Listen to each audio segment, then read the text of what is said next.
boy, today is a very special day. Yeah.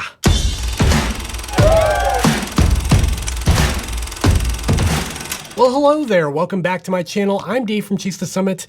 In today's video, we're gonna do an unboxing. I absolutely hate unboxings. I despise them. But today, I've got a really important product with me that I'm gonna unbox because I feel like it's gonna be special. Long story short, this is an unboxing video of the Apple Watch Ultra. I'm gonna take it out of the box, we're gonna set it up, we're gonna look around the hardware, and then we're gonna compare the size and weight and stuff to some other watches I have here. There's a lot of watches here. So if you're not into unboxing videos, then skip this video entirely and just go watch my in-depth review that I'll be posting at the same time as this video, because I haven't recorded that video yet, because I haven't tested the watch yet, because I actually haven't taken it out of the box yet. That video is coming out in the future and I'm in the past, and this is all just very confusing. I'm just gonna go ahead and crack open the outer cardboard box here. We're gonna see what's inside. So we've got some inner contents, just some packaging and stuff, which I will remove. It's kind of like a fake shrink wrap. I should probably put that knife down before I stab myself. Let's get rid of all this cardboard junk. Like I said, Apple did send me this product for the purpose of this video. However, I didn't get to choose any of the colors or anything, so I'm learning with you. I'm gonna learn exactly what this thing is as we go on. So on the back here, we can see that it appears to be the titanium case with the orange Alpine loop model, and it says it's 49 millimeters and a size large. So on top of sending me the Apple Watch Ultra with the Alpine band, they also sent me the Ocean band, it looks like here, in a separate case, which we'll also unbox and take a look at. Unfortunately, it looks like they didn't send me the Trail band, which is the Trail loop. They call them loops, by the way.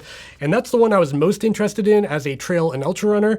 But these will have to do, and they look pretty cool, so let's move on. So you flip these tabs open, and it looks like I can open up the sides of the case here. Oh, that's kind of cool. There's like a mural inside, I think. Oh yeah, so it completely folds open. You can see, because it's the Apple Watch Ultra, the whole case, the whole box is actually like this mountain image. It's pretty cool looking, not gonna lie. I wish I could like hang it on my wall or something, but it's kind of an awkward shape to hang on your wall. Aside from that cool inner box, there's also this Apple Watch manual, it looks like, that's got some information. It's got the different models inside. All right, now that we've gone through the packaging, I'm sure you just want to see the dang watch, so let's go ahead and open up the watch case here. So you can see inside that outer box, it comes with two inner boxes, just like the original Apple Watch. Just like all of the Apple boxes, you kind of pull that, and I'll see if I can get some ASMR of this for you. See if I can get close to the microphone. Did you enjoy that? Okay, now I can actually open the box. Ooh, boy. There it is, and whoa. I wish I could describe how this feels. It feels very nice, like very premium feeling. I'm gonna peel off the little outer shell protective case thing. That is a beautiful looking Apple Watch. I'm really surprised. You know, judging by the animations and stuff you see on the marketing stuff and the renderings, you don't really get a grasp for how this thing's gonna feel and look when it's actually in person. I gotta say, this looks a lot nicer. It feels really good, and it feels a lot nicer than I was expecting. So now that I've got the little protective case off the Apple Watch, let's get a closer look. You can see that there's the nice flat sapphire display there.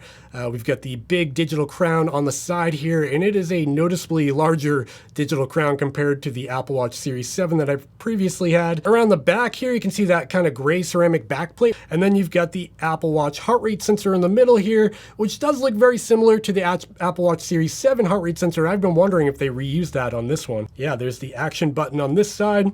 Little speaker, I think. Okay, so that's the case of the Apple Watch Ultra. Let's see what else is in the box here. I think this is the charger, just like on the Series 7 and Series 8.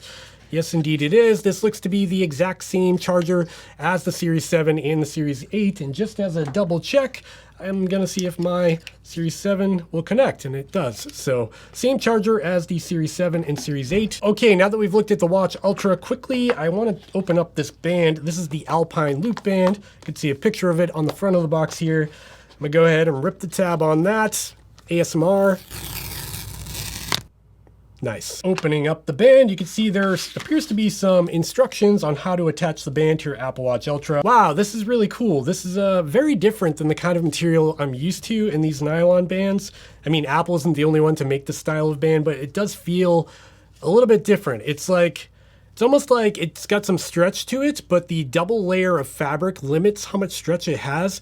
So when you stretch it, it stops stretching at a certain point, and that's probably just to be able to dial in your fit a little bit better. Okay, now for the moment of truth, I'm gonna try the Apple Watch Ultra on for the first time. I'm very excited. So I gotta remove my Garmin Forerunner 955 that I've been wearing for a while now. I'll put that aside for a second, and we'll go ahead and try on the Watch Ultra. And you can see as I pull on the fabric, it kind of ratchets through the extra like speed bumps here in the back of the watch, which does help you size up a little bit. Now I got it to like an appropriate tightness here. I'm gonna go ahead and loop it around, and wow, I'm right on the last hole available. You can see there.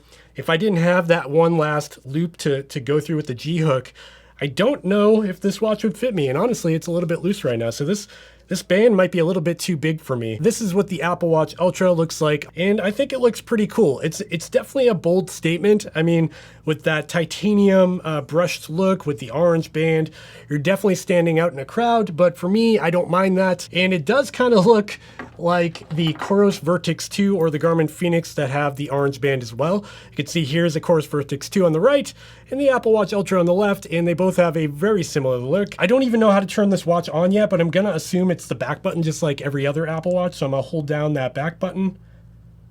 And there's the Apple Watch logo for the first time booting up. Very exciting. And you can see now the Apple Watch Ultra is telling me to bring the Apple Watch close to my phone so it can continue the setup. All right, so there's my Apple Watch Ultra on the right and my iPhone 13 Pro on the left running iOS 16. And you can see already that the Apple Watch Ultra already detected that my phone was nearby, and now my phone wants to pair with the watch. And this is the beauty of the Apple ecosystem. They make everything very easy. I don't even need to press a button or putting a pairing code or anything like that.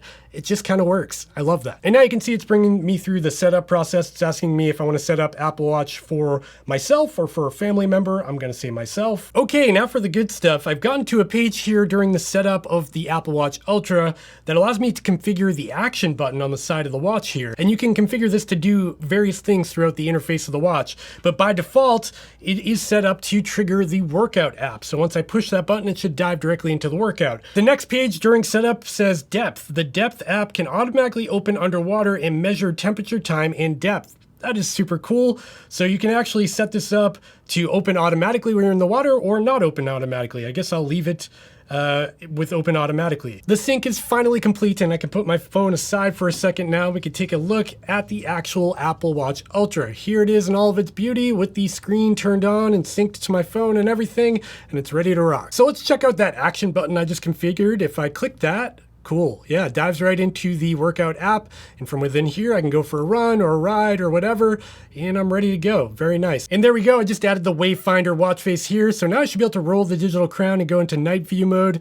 That is very cool. It's very seamless and has like an animation as you roll in and out of night view mode. Now that we've got the Apple Watch Ultra all set up and synced to my phone, I do want to do a quick comparison against it in the Apple Watch Series 7. This is the larger version of the Apple Watch Series 7. I think that's 45 millimeters. And you can see comparing the Apple Watch Series 7 to the new Apple Watch Ultra. I mean, it is bigger, but it's really not like hugely, the footprint isn't like really that much bigger. And flipping them on their side, you can see that the Ultra is much thicker than the Apple Watch Series 7. That's a pretty noticeable difference. And finally, I just want to do a quick top-down comparison in terms of size compared to the Apple Watch Ultra, and I've loosely arranged these in their size. And all the way on the left here, we have the Apple Watch Series 7. Then we've got the Garmin Forerunner 255. We've got the Garmin Forerunner 955, the Garmin Epix Gen 2. This is a very similar watch with an OLED display, as you can see there. Then we've got the Apple Watch Ultra next to the Epix Gen 2.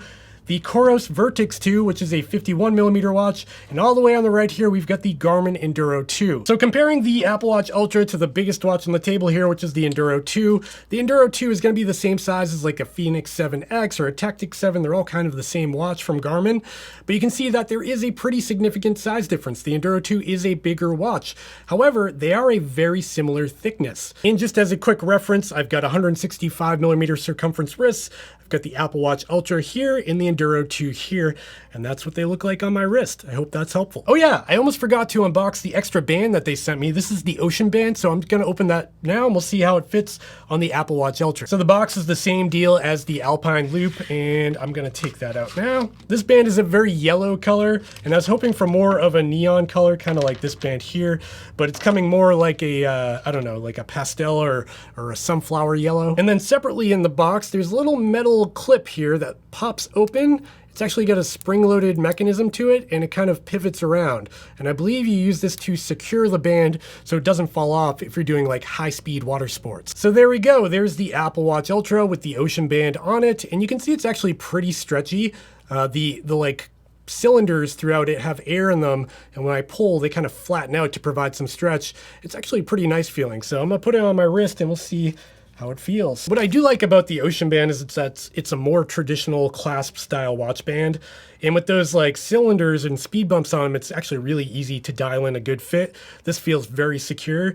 And then after I dial in my fit, I do need to add this secondary piece, which is kind of finicky. So I slide it through the back side of the band here.